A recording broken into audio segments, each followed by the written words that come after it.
Nós vamos ler até o versículo 10.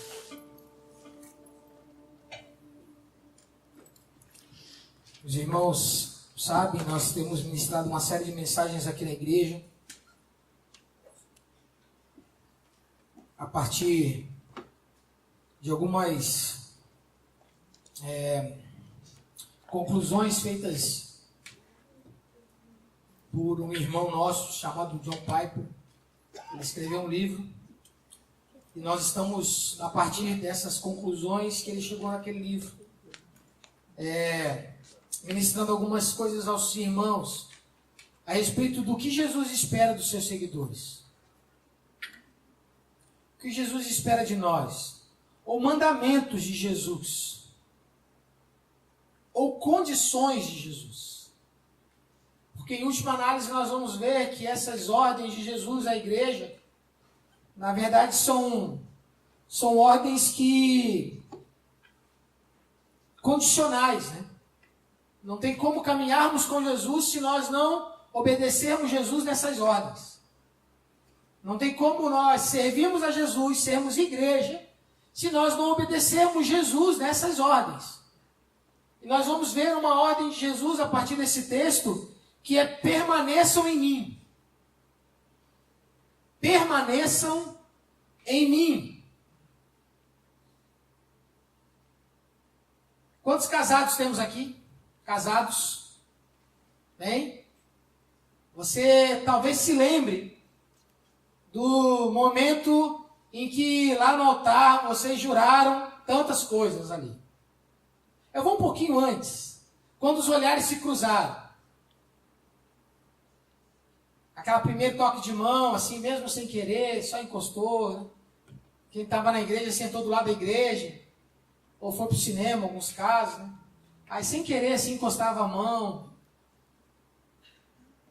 Eu sei que vocês não fizeram isso, só eu lá em casa. Mas existem certos encontros que marcam a nossa vida. Certos momentos da nossa história que marcam. Fala assim, não, aquele dia foi aquele dia. Aquele momento foi aquele momento. Foi aquela assim, olha, nunca mais esqueci aquele momento. Tem esse aí? Eu não sei se tem. Tem, né? Tem gente se lembrando aí, balançando a cabeça, rindo. Tem, sim. Para alguns tem. Com Jesus também. Tem situações na nossa caminhada com Cristo. Na quinta-feira passada, eu fiz uma pergunta assim: quando foi que você foi achado por Jesus? Quando foi que você chegou à conclusão assim, Jesus me achou? Teve um momento na sua história com Cristo que você falou assim, olha, foi naquela mensagem, naquele dia, naquela circunstância. Estava até brincando com o Marco lá, né? O Marco foi para um retiro achando que ia tomar banho de piscina e comer carne, e Jesus achou ele lá. E achou, fez obra completa, né? Pelo menos o serviço completo de iniciar uma grande obra. Um dia só, batismo nas águas, batismo com o Espírito Santo, revestimento de poder. Foi uma doideira aquele retiro. Provavelmente Marco nunca mais esqueceu aquele retiro. E muitos dos que foram naquele retiro nunca esqueceram. Você tem um dia assim? Assim, olha, aquele dia eu me encontrei com Jesus. Aquele dia foi o dia que Jesus se revelou a mim. Aquele dia foi que o meu coração teve a convicção que estava diante do Rei dos Reis. E nunca mais a minha vida foi a mesma depois daquele dia. Você se lembra daquele dia? Pois é, assim como num casamento ele não é feita só da cerimônia de casamento, o casamento é uma vida. O casamento é o dia a dia. O casamento não é aquele eterno namoro, deveria ser, mas às vezes na caminhada nós temos N situações que nos fazem nos lembrar que somos casados e vivemos como casados.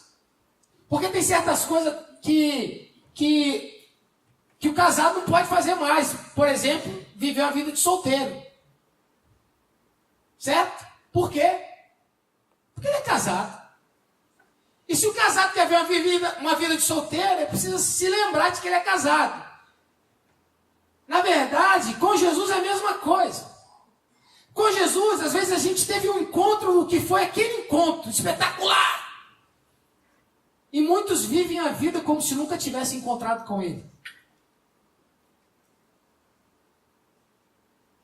Viver com Jesus também é aquilo que às vezes a gente pensa... Não, talvez você já tenha convivido com gente assim, que é saudosista. Não. A coisa com Deus foi aquela época, lá 2002. Como é que a gente fez lá? No Despertai. Nossa! 2002, o Despertai. Não, aquilo lá que era... E você vive a vida inteira com os pés e a mente e o coração em 2002. E vive como se você tivesse parado no tempo. Mas viver com Jesus é caminhar no tempo com Ele. E é disso que eu quero falar hoje. Não basta um encontro. Não basta uma experiência. Nós precisamos caminhar dia após dia com essa verdade.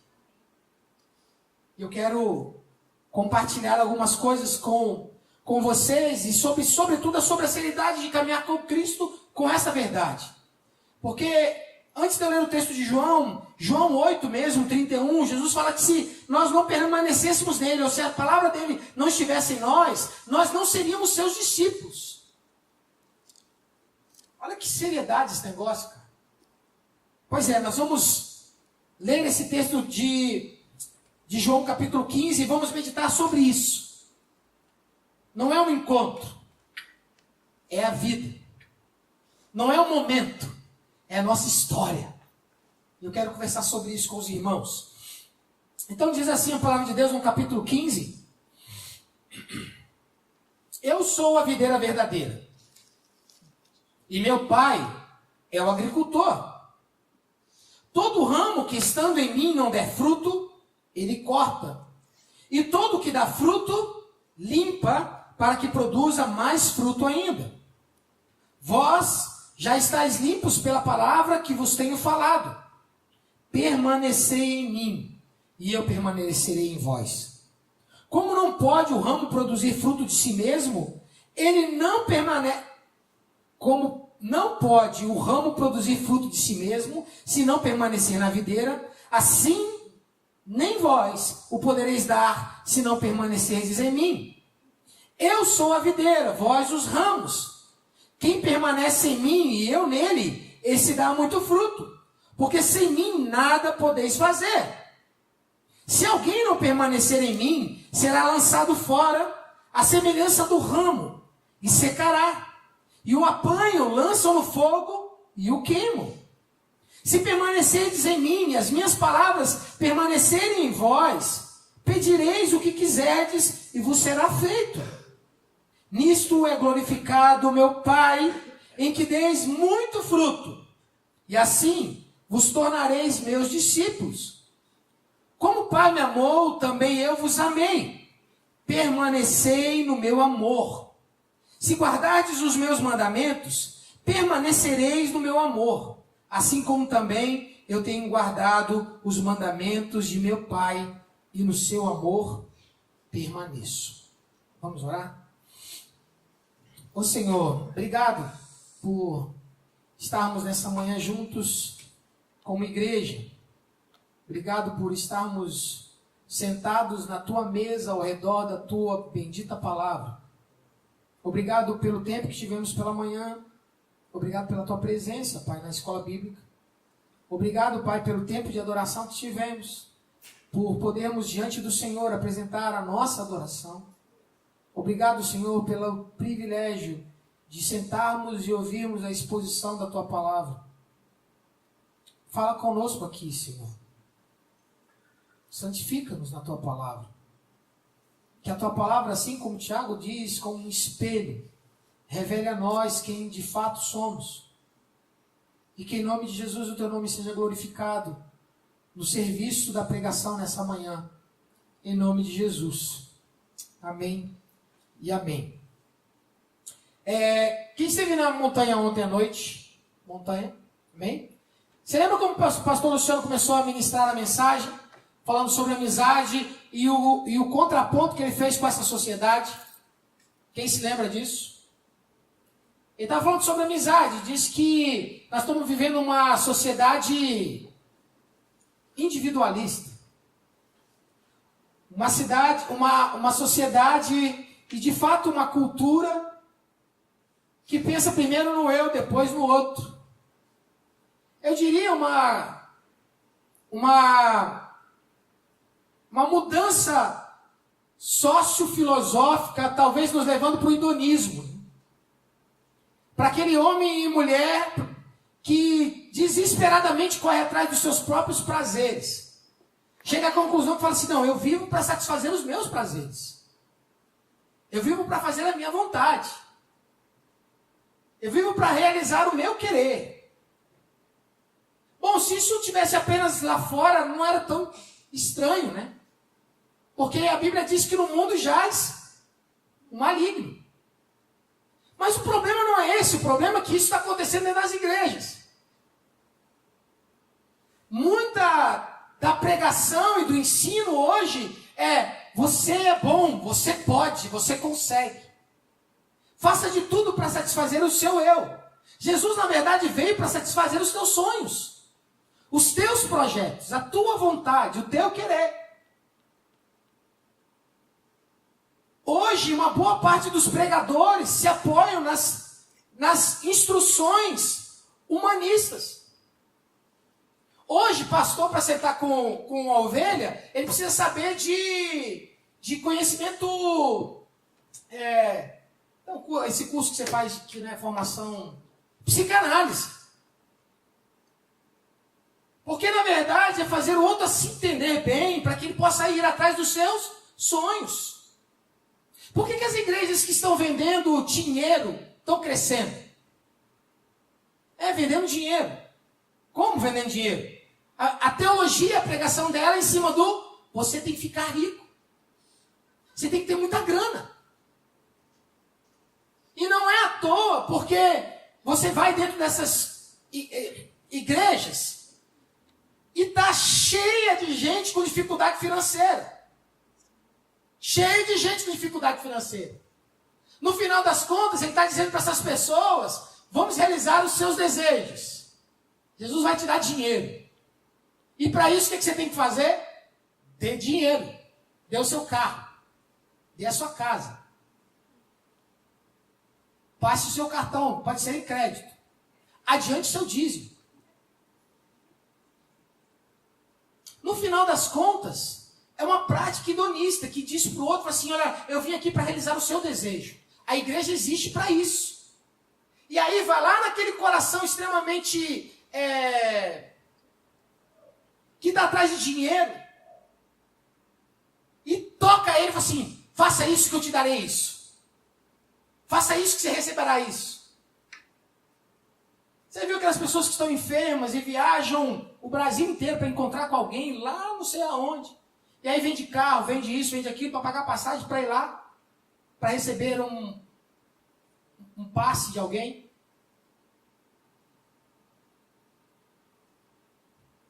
Se a gente analisar bem, é isso que está acontecendo. Hoje, a teologia ministrada em muitos lugares é uma teologia de barganha e troca. E não é à toa que se cresce o humanismo, porque o tempo todo as pessoas tratam a igreja como supermercado. Eu estou precisando de arroz, então eu vou lá só por causa do arroz.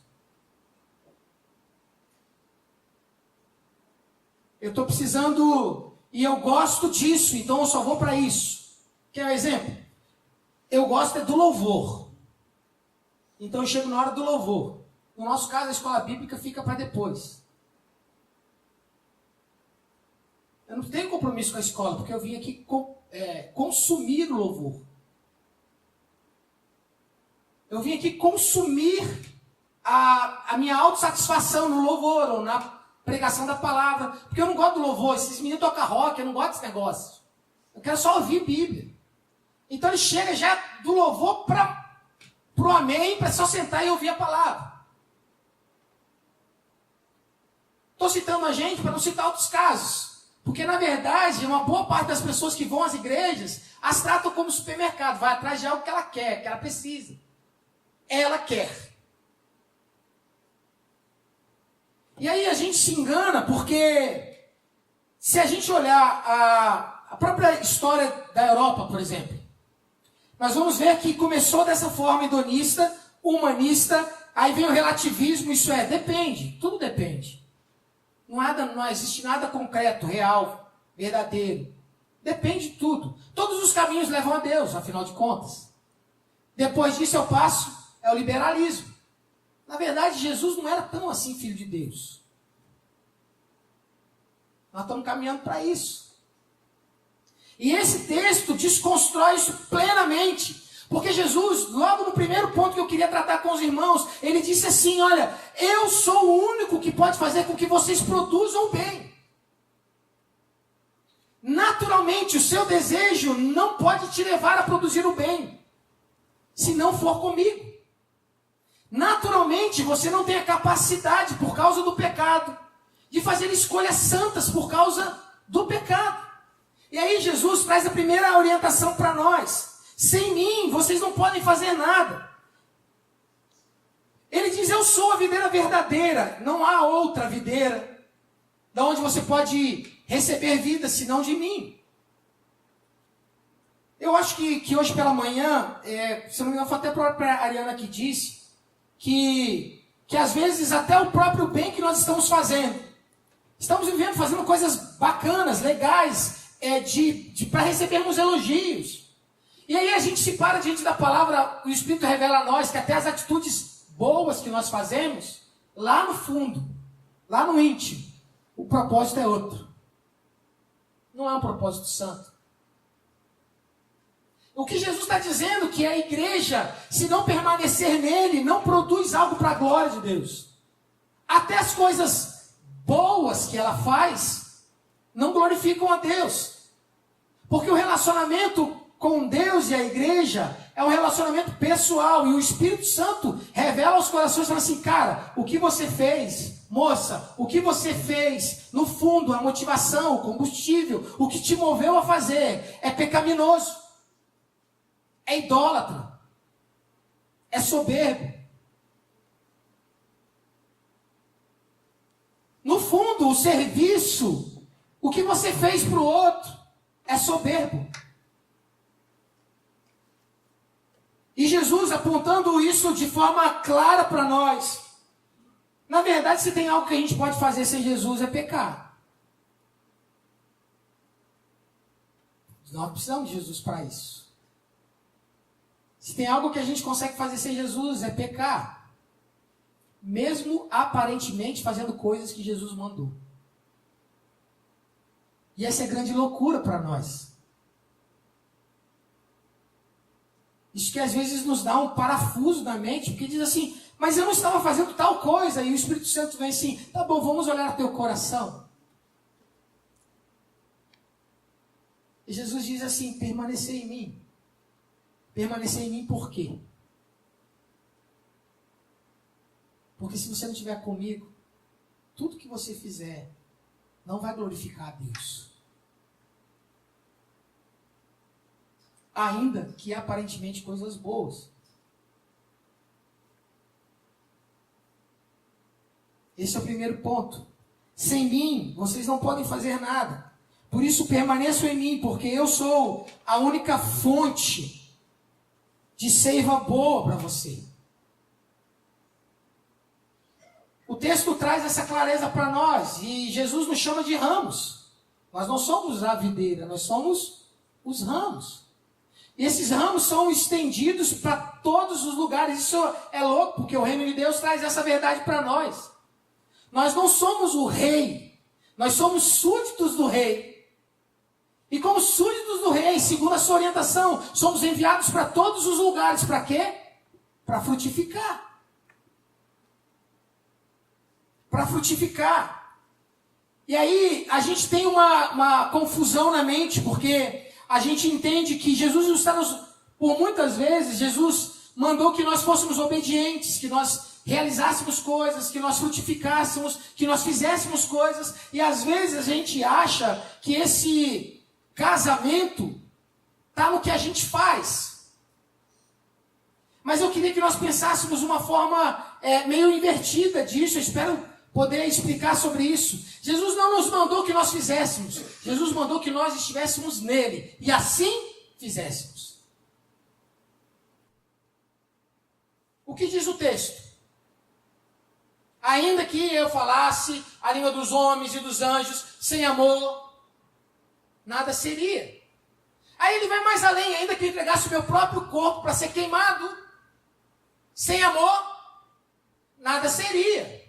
Mas se a gente olhar o texto bíblico, ele aponta para a gente amar as pessoas a ponto de se morrer por causa de Jesus.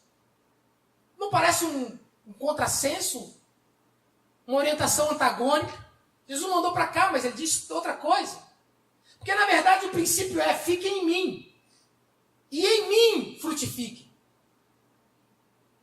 Fiquem em mim, e em mim falem outras línguas.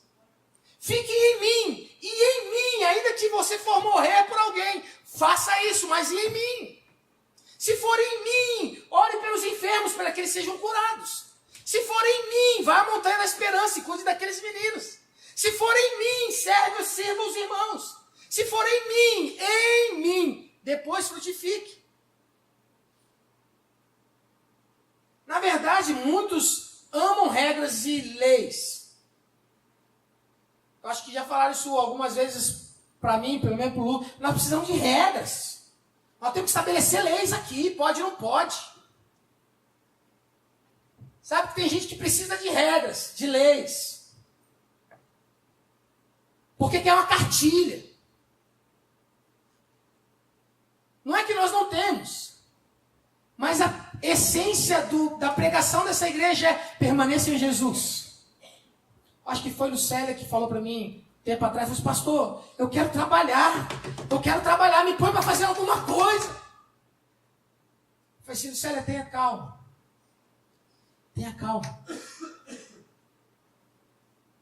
Vamos comer 1 quilo de sal junto. Tenha calma. O que nós estamos ministrando ao seu coração é que o desejo da liderança dessa igreja é que você se afunde em Jesus. E em Jesus você frutifique. Nós não precisamos que pessoas façam coisas. Porque ainda que você esteja fazendo algo bom, algo agradável, algo legal, se não estiver em Cristo, a sua produção é vã.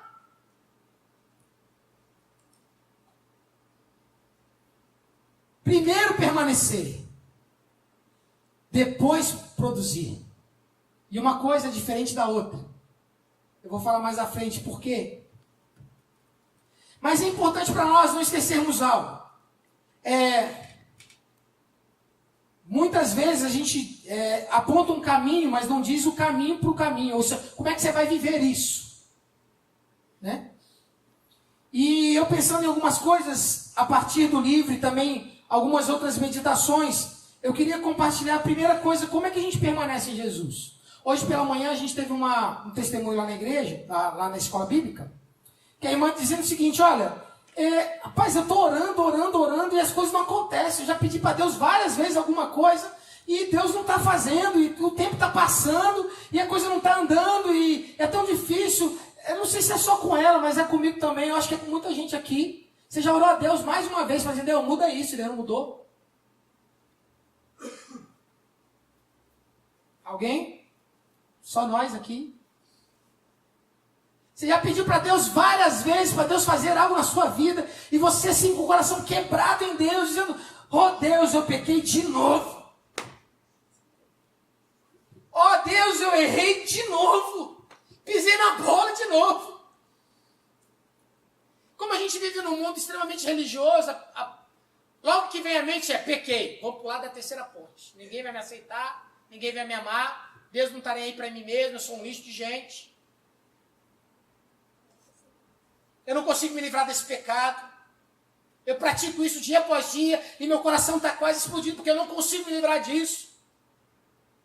Aí vem o pastor dizer que eu tenho que permanecer em Jesus. Como é que eu vou permanecer em Jesus sendo pecador do jeito que eu sou? cometendo essas mazelas, como é que eu vou permanecer nele?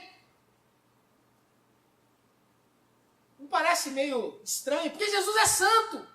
E Jesus santo conviver com alguém como eu, como Marco Jerônimo aqui, é antagônico, porque Jesus é santo e o Marco é pecador.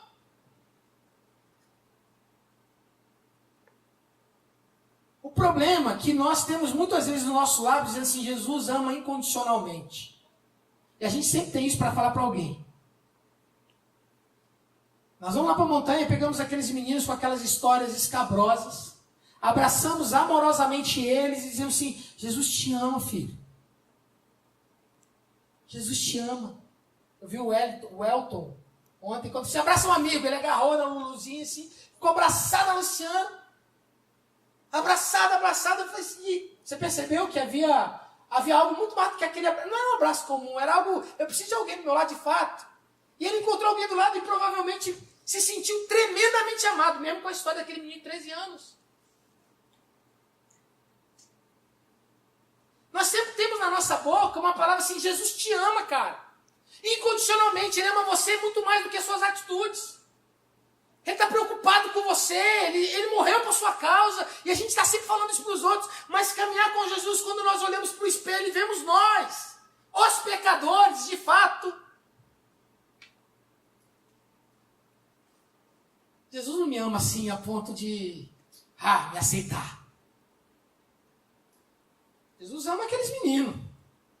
Eu até falei para eles que Jesus ama, porque eu acredito que Jesus ama eles mesmo, incondicionalmente, mas quando trata comigo, eu acho que Jesus é mais duro do que deveria ser. Porque quando trata comigo, eu acho que Jesus, na verdade, não me ama assim.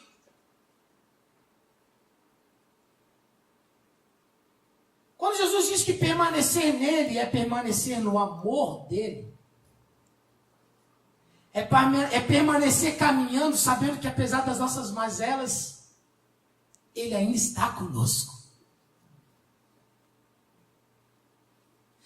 Permanecer com Jesus, ou permanecer no amor de Jesus, é uma permanência descansada numa presença amorosa de um Deus santo, caminhando com pecadores.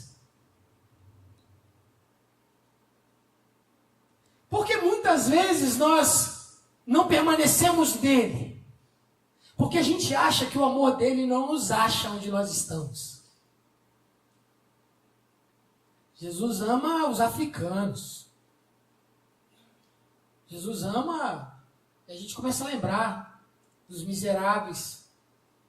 Quando a gente começa a lembrar dos miseráveis, a gente se esquece que na verdade nós somos. Paulo disse que ele era o mais pecador daqueles homens pela qual ele pregava.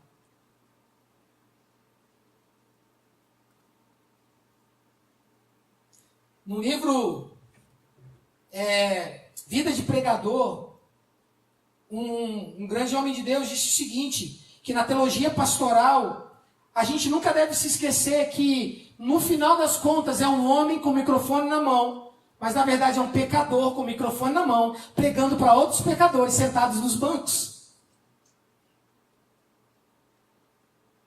E na verdade nós somos uma comunidade de pecadores, mas que descansam, sossegam, permanecem no amor de Jesus. Confesso, irmãos, que é uma prática muito comum para nós, pelo menos para mim. No meu casamento eu tenho muito disso, né? Às vezes eu e minha esposa, a gente dá aqueles choques, e aí eu fujo de conversar. Me escondo, tranco no quarto, fujo de tocar no assunto. Como na maioria das vezes eu estou errado, a grande motivação é vergonha. Pedir perdão. Hoje pela manhã a gente estava conversando sobre isso, é por isso que Tiago 5,16 faz todo sentido. Um monte de pecador caminhando no amor de Jesus, confessando as culpas uns aos outros, e sabendo que esse Deus que ama profundamente todos nós, nos perdoa graciosamente. Então, permanecer em Jesus é permanecer no seu amor incondicional.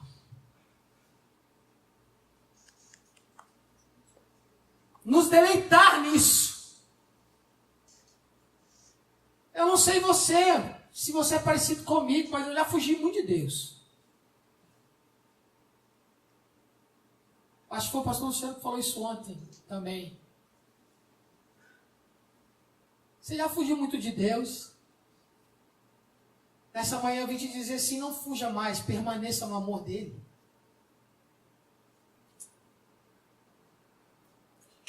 Você se lembra do pai do filho pródigo? A Bíblia diz que o menino, quando caiu em si, disse: eu estou pecando contra o meu pai, se eu pudesse voltava para casa e queria ser tratado apenas como um dos seus servos, eu não precisava nem me tratar como filho. A Bíblia conta que o pai o encontrou no caminho. Onde é que o menino estava? Cuidando de porcos. Sinceramente, eu acredito que o menino devia estar fedendo.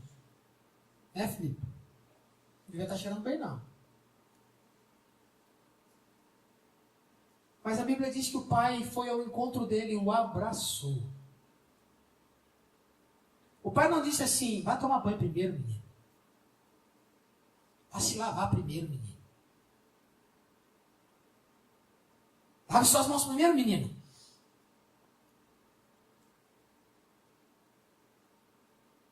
A frustração do pecado nos filhos de Deus, por muitas vezes nos faz correr de Deus. Quando nós deveríamos aprender que esse Pai nos ama. E deveríamos descansar nesse amor. Permanecer em Jesus é descansar no amor que não nos acusa, que não nos envergonha. É descansar nesse amor que não nos constrange. É descansar nesse amor que não espera mais de nós, porque Ele de fato nos conhece.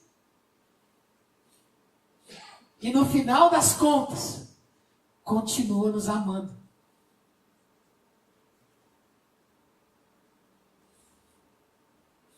Permanecer em Jesus é permanecer no seu amor. Mas ele não diz apenas isso. Ele traz uma outra coisa que nós devemos permanecer. Jesus disse que nós devemos permanecer nas suas palavras.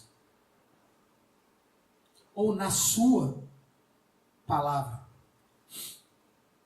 Se você puder, vá a João, capítulo 8, só um pouquinho, sim.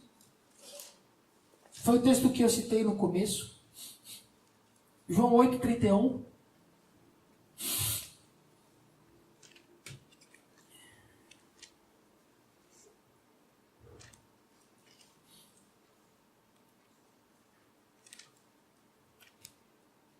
Disse, pois, Jesus aos judeus que haviam crido nele: se vós permanecerdes nas minhas palavras, ou na minha palavra, sois verdadeiramente meus discípulos, e conhecereis a verdade, e a verdade vos libertará. Há uma condição para nós.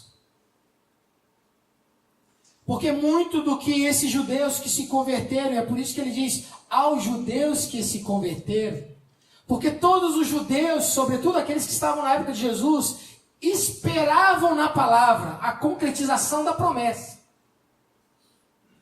Todos eles confiavam plenamente nas promessas feitas. Todos eles descansavam plenamente nas promessas feitas. E quando eles foram a Jesus, eles enxergaram em Jesus a concretização das promessas. E tudo que saía da boca de Jesus era apontamento para aquilo que Jesus esperava deles. Sendo assim, eles confiavam na palavra de Jesus. Para nós que caminhamos como pecadores errantes aqui nesta terra, muitas vezes nós confiamos em muitas outras coisas senão na palavra de Jesus. Muitas vezes nós temos como princípios outros ensinamentos que não os ensinamentos de Jesus. Por muitas vezes nós norteamos a nossa vida em muitas outras palavras, mas não na palavra de Jesus. E quando nós confiamos e permanecemos em sua palavra, nós nos lembramos que ele é fiel para cumpri-la. Quando as coisas estão bem na nossa caminhada, nós nos lembramos da palavra e nós vemos que Deus cuida dos lírios do campo, Deus cuida de todas as coisas, dos pássaros, não cuidaria de nós? E aí nós vemos e por isso damos glória a Ele quando as coisas estão boas. Porque permanecemos na palavra, o que vem a nós, bondade de Deus. E nós glorificamos a Deus por isso, nós exaltamos o nome do Senhor por isso. Permanecemos na palavra. O mérito não é nosso, a glória não é nossa. Mas só que a vida não é feita só de coisas boas, né? Não sei de vocês. Mas às vezes as situações estão difíceis. E quando as situações estão difíceis, a gente descansa em Deus. Porque a palavra nos lembra que Ele cuida de nós, ainda que nós somos abatidos, porém não destruídos. Quando estamos cansados, a palavra dele diz que Ele traz vigor àquele que não tem nenhum vigor. Quando estamos enfermos, nós nos lembramos que Ele pode nos curar. Nós descansamos na soberania dEle. E quando a situação está assim, absurdamente difícil, nós nos lembramos da palavra dele que diz assim: eu vou voltar para buscar vocês. Permanecemos esperançosos em sua palavra. Ele continua sendo o norte para nós, o espelho. Nós continuamos sabendo que Jesus estabeleceu um caminho. E nós olhamos para a sua palavra e entendemos que a Bíblia não apenas contém, mas é a palavra de Deus. E nós nos alimentamos dela e nós nos revigoramos quando estamos mal. Ela é bálsamo para nós, para nossa alma. Senhor, ainda que os meus olhos não enxerguem nada, eu não caminho por vista, mas eu caminho por fé. E caminho por fé no Filho de Deus. Então, duas coisas Jesus nos disse. Permaneçam no meu amor. Permaneçam na minha palavra. Não se achem inatingíveis pelo meu amor. E sujeitem sua vida à minha palavra. Assim nós permaneceremos nele. Parte dele para nós, e não de nós para ele. Isso é interessante, porque talvez eu esteja falando para pessoas aqui que falam assim: quer saber, eu não vou dar conta de fazer isso não. Pai, isso é muito difícil, sabe? Não é fácil, não é complicado, as confusões da vida são muito difíceis, as coisas não são fáceis para mim, e para ser sincero, eu não estou com paciência, vai ser muito difícil. Vá um pouquinho para frente, João capítulo 10.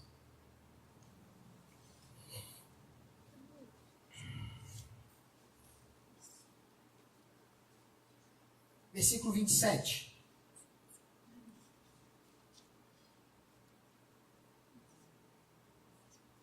As minhas ovelhas ouvem a minha voz, e eu as conheço, e elas me seguem. Eu lhes dou a vida eterna, jamais perecerão, e ninguém as arrebatará da minha mão. Eu trouxe para você uma caminhada teoricamente humana. Depende da gente. Depende da gente quando as coisas vão mal, a gente peca, a gente pisa na bola, vacilamos. Depende da gente não fugir de Deus. mas fugir para Deus. Depende da gente dar crédito às Escrituras e confiar nelas. Depende da gente. Mas tem uma outra caminhada que eu quero encerrar com esse texto. Tem uma caminhada que depende de Jesus. E Jesus já disse que ninguém vai tirar a gente da mão dele. O que eu quero dizer com isso? Se você olhar a oração do Pai Nosso, no finalzinho dele, o que diz? Mas livrai-nos do mal. A oração que Jesus fez, a oração sacerdotal, você vai ver que Jesus diz assim: Senhor, eu não quero que o Senhor tire do mundo, mas os livre.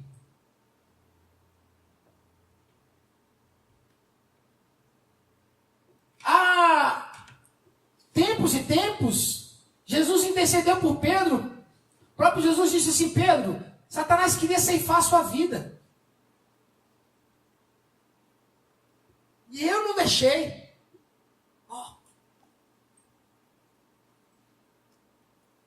Talvez eu esteja falando para a gente aqui hoje, que diante das circunstâncias estão fugindo ainda do amor de Deus.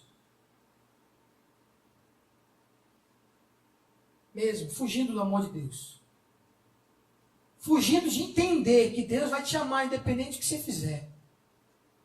Nada vai te separar do amor dele.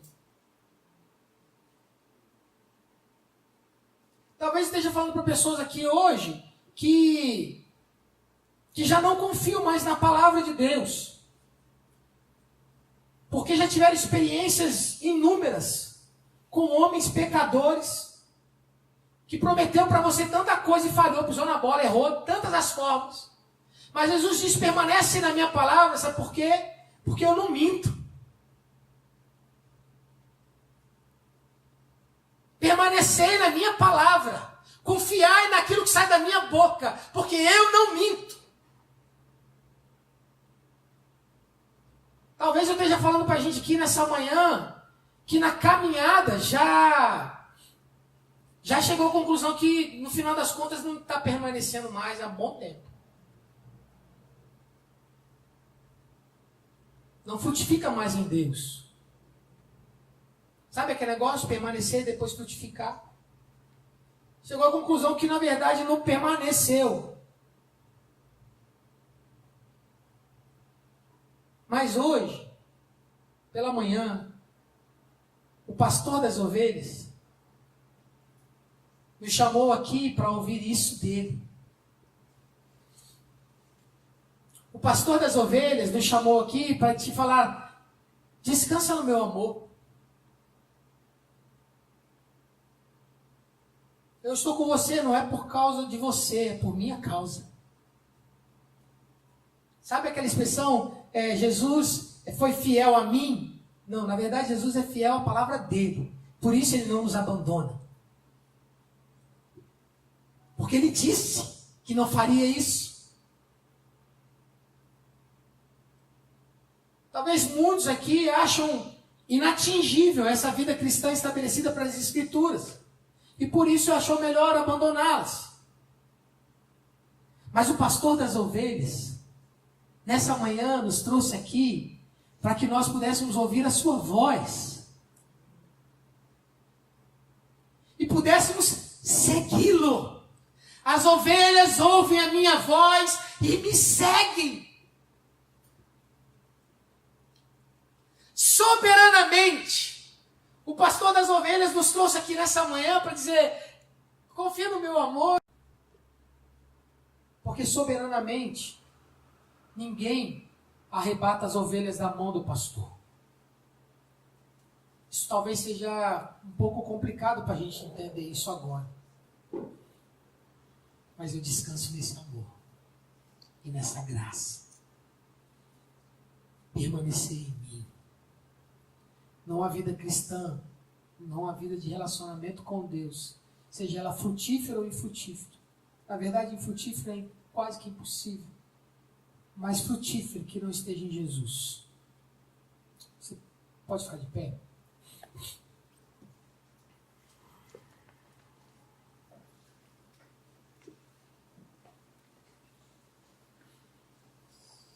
Eu sei que talvez nessa manhã Jesus tenha falado ao coração de alguém aqui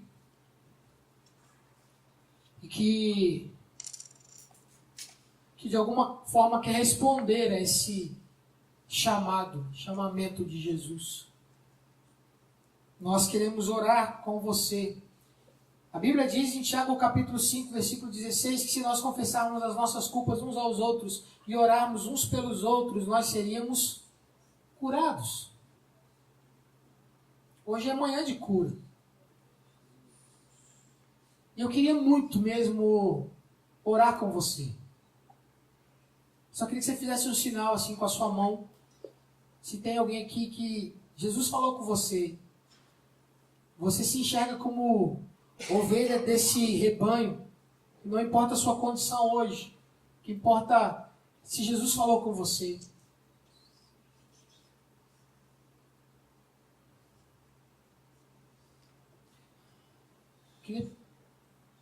Nós temos 2 irmãos aqui, eu queria que os homens pudessem estar com eles.